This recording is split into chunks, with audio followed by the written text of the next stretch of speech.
Mud is made up at the rig location.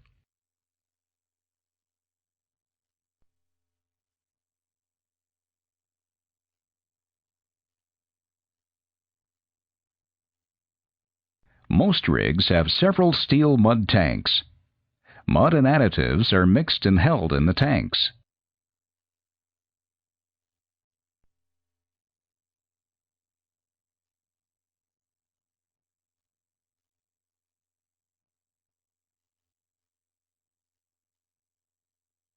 Some land rigs also have a reserve pit dug out of the ground. Mud tanks are also called mud pits, a carryover from the days of earthen pits. Mud tank is the preferred term. The rig does not necessarily use all the mud tanks at once, although it does use several.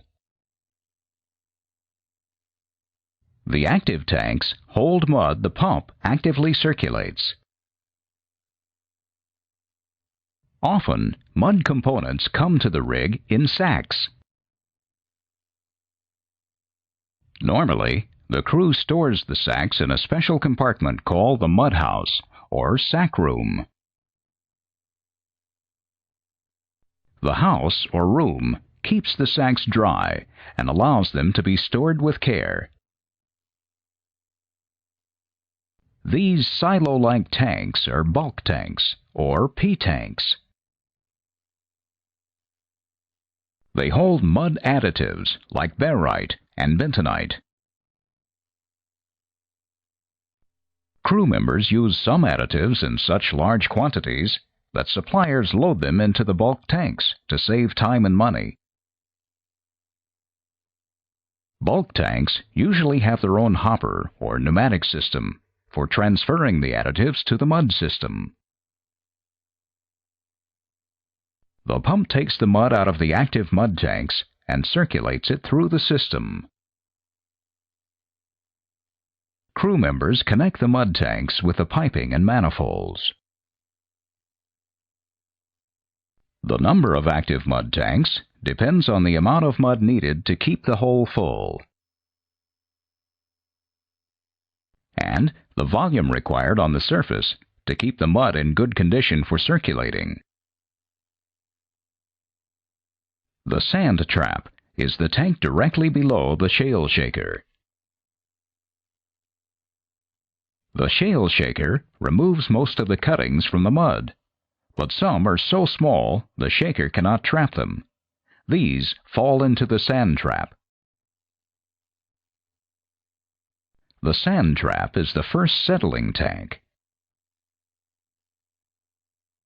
Crew members have to clean it regularly to remove the built-up solids. Some small or old rigs may have 2 or more settling tanks in the tank system. They allow solids in the mud to settle out, but settling tanks do not do a very good job as compared with newer generation solids removal equipment. So, today, most rigs use a desander and desilter. Reserve tanks are not a part of the active mud tank system. Instead, the crew uses them to hold excess mud. Or they may use them to mix a different type of mud than the pump is currently circulating. They may also store heavy mud for emergency well control operations. A slug tank is a relatively small separate tank, or it may be a small separate part of a larger tank. The crew uses the slug tank to mix a slug.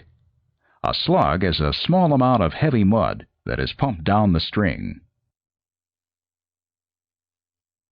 Crew members may also use a slug tank to mix a small amount of mud for a special purpose.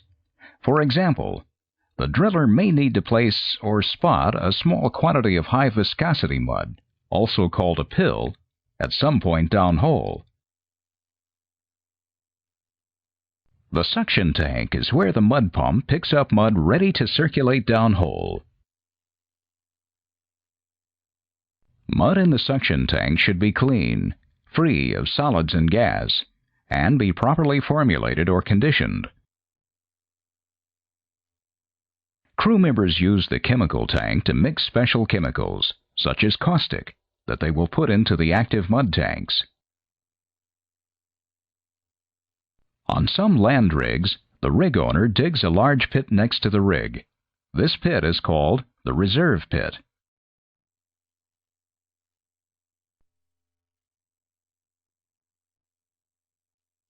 The crew puts waste mud and runoff from the rig site in the reserve pit. In an emergency, they can also use it as a place to put more mud than the tanks can hold. Often, the rig operator lines the reserve pit with a thick plastic sheet to prevent liquids from leaching into the soil. And, if the rig is on a migratory bird flyway, the operator covers it with netting to keep the waterfowl from landing in it. Land rigs drilling in environmentally sensitive areas will not have a reserve pit. Instead, wastes and runoff are hauled to an approved waste disposal area.